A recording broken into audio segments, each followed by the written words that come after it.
கதை நயனம் நேயர்களுக்கு வணக்கம். இது அமரர் கல்கியின் பார்த்திபன் கனவு பாகம் 2 அத்தியாயம் 25 சமய சஞ்சீவி. தன்னை 2 பேர் தொடர்ந்து வராங்க அப்படின்னு கூட தெரியாத பொன்னன் அரண்மனை தோட்டத்துக்குள்ள வேகமா போய்கிட்டு இருந்தான். பார்த்திப மகாராஜா காலத்துல நம்ம ஏற்கனவே பார்த்த கோயில் தான் இது. அந்த கோயிலுக்குள்ள போகிறதுக்கு மொத்தம் 3 வழி இருந்தது. அதுல தோட்டத்திலிருந்து போற வாசல் வழியா பொன்னன் போனான். கதவோட பூட்டை திறந்துக்கிட்டு 2 பேரும் உள்ள போனாங்க. அப்போ அங்க மங்களான விளக்குழியில அங்கிருந்த விக்கிரகம் எல்லாம் தெரிஞ்சது. அங்கிருந்த மகாவிஷ்ணு விக்கிரகத்தோட பாதத்தின் அடியில அழகான வேலைப்பாடுகளுடைய ஒரு மரப்பெட்டி இருந்தது.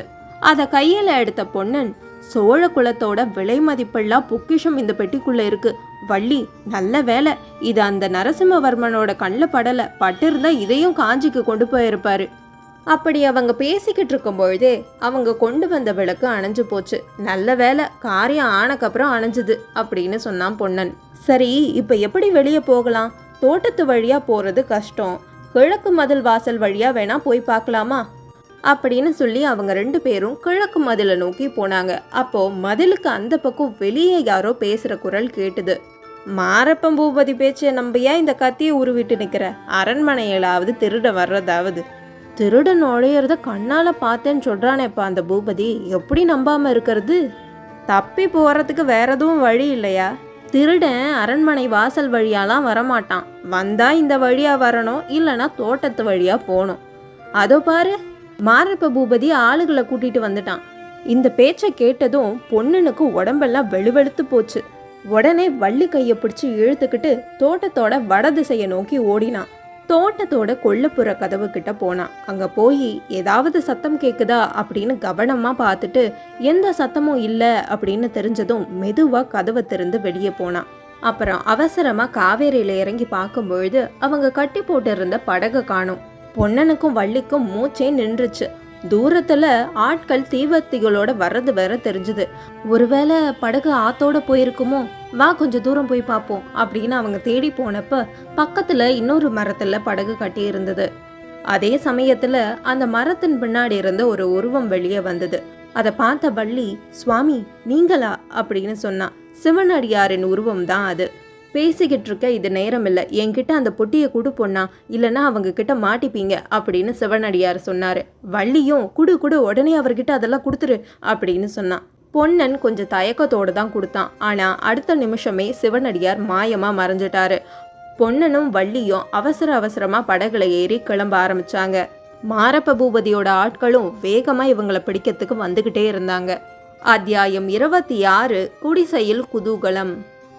மறுநாள் பொன்னனும் வள்ளியும் நேத்து நடந்ததை நினைச்சு பேசி சிரிச்சுக்கிட்டு இருந்தாங்க. நேத்து இரவு என்ன நடந்ததுன்னா, படகு கிளம்புற சமயத்துல ஆட்களோட வந்த மாரப்ப பூபதி என்ன ஆர்ப்பாட்டம் செய்தான், என்ன அதிகார தோரணையில பேசினா.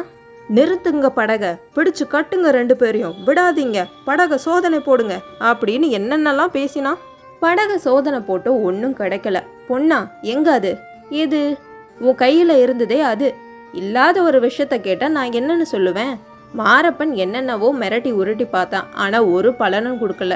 இதுக்கு நடுவுல வள்ளி வேற ஏதோ சிரிச்சு பொன்னனோட காதுல சொல்லிக்கிட்டு இருந்தா. அது மாரப்பனுக்கு இன்னும் கோவத்தை தூண்டுச்சு. நீங்க 2 பேரும் அரண்மனையில புகுந்து எதையோ திருடிக்கிட்டு போறீங்க, ஒத்துக்க போறீங்களா இல்ல காராகிரகத்துல போட்டு அடைக்கவா? எந்த காராகிரகத்துல அடைப்பீங்க அப்படின்னு பொன்னன் கேட்டதுக்கு, நீ எதுக்கு இவன் கூடலாம் பேசிக்கிட்டு இருக்க, நாளைக்கு சக்கரவர்த்திக்கு முன்னாடி வழக்கு தீர்த்துக்கலாம் அப்படின்னு வள்ளி சொன்னான். அதை கேட்டதும் மாரப்பனுக்கு முகமே தொங்கி போச்சு. கூட்டிட்டு வந்த ஆளுங்க எல்லாரையும் திருப்பி அனுப்பிட்டு பொன்னன் கிட்ட சமாதானம் பேச இறங்கிட்டான்.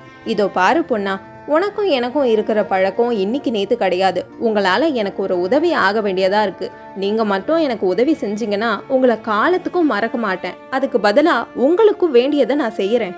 எங்களால என்ன உதவி நடக்கணும்? அந்த கபட சாமியார் இருக்கிறாரே, அவர் இருக்கிற இடத்த மட்டும் சொல்லு, அவரை எப்படியாவது பிடிச்சு கொடுக்குறேன் அப்படின்னு சொல்லி குந்தவி தேவிக்கு வாக்கு கொடுத்துருக்கேன். எங்க இருக்கிறாருன்னு எனக்கு தெரிஞ்சாதானே நான் சொல்லுவேன். அந்த சாமியார் இன்னைக்கு கூட உறையூர்ல தான் இருக்காரு. இல்லைன்னு சத்தியமா சொல்லு. அதை எப்படி சொல்றது? அவர் தான் சாமியாராச்சே, மந்திர சக்தியெல்லாம் உடையவர். எங்க இருக்கிறாருன்னு யாருக்கு தெரியும்? அப்ப உங்களுக்கு சத்தியமா தெரியாதா? சத்தியமா தெரியாது அப்படின்னு பொன்னனும் வள்ளியும் ஒரே நேரத்துல சொன்னாங்க. இருக்கட்டும், நான் மட்டும் மீசை வச்ச ஆம்பளைங்கிறது உண்மையா இருந்தா அந்த கபட சாமியாரை நானே இழுத்து வந்து அவனோட உண்மையான முகத்தை எல்லாருக்கும் காமிப்பேன், உங்களையும் சும்மா விட மாட்டேன் அப்படின்னு சொல்லிட்டு மாரப்பன் போனான். இப்படின்னு நேற்று நடந்தது எல்லாத்தையும் நினச்சி அவங்க சிரிச்சுக்கிட்டே இருந்தாங்க. அப்போ பொன்னன், ஆமா வள்ளி, அந்த சாமியார் யாரு? சொல்கிறேன்னு சொல்கிற ஆனால் சொல்லவே மாட்டேங்கிற அப்படின்னு கேட்டான் பொன்னன். நீ முதல்ல அந்த பெட்டிக்குள்ளே என்ன இருக்குன்னு என்கிட்ட சொன்னியா? நீ முதல்ல சொல்லு, நான் அப்புறம் சொல்கிறேன். அந்த பெட்டியில தான் சோழ வம்சத்தோட பரம்பரை பொக்கிஷமான உடைவாள் இருக்கு. அது மட்டும் இல்லாமல் வள்ளுவர் எழுதிய திருக்குறள் ஓலைகளும் இருக்கு. பார்த்திப மகாராஜா இதை ராணி கிட்ட கொடுத்து விக்ரமனுக்கு வயது வந்ததும் அவன்கிட்ட ஒப்படைக்கணும் அப்படின்னு சொன்னாரு. அது சரி, இத்தனை நாளும் அரண்மனையில் இருந்த பெட்டியை இப்போ எதுக்காக மகாராணி எடுத்து வர சொன்னாங்க? வள்ளி, பல்லவ சக்கரவர்த்தி உறையூருக்கு வர்றாருன்னு தெரிஞ்ச உடனே மகாராணி எனக்கு இந்த கட்டளை இட்டாங்க. பல்லவ குலத்தை பற்றி தான் தெரியுமே, நல்ல வேலைப்பாடோடு இருக்கிற பொருள்களெல்லாம் பார்த்தா அவங்க காஞ்சிக்கே எடுத்துக்கிட்டு போயிடுவாங்க.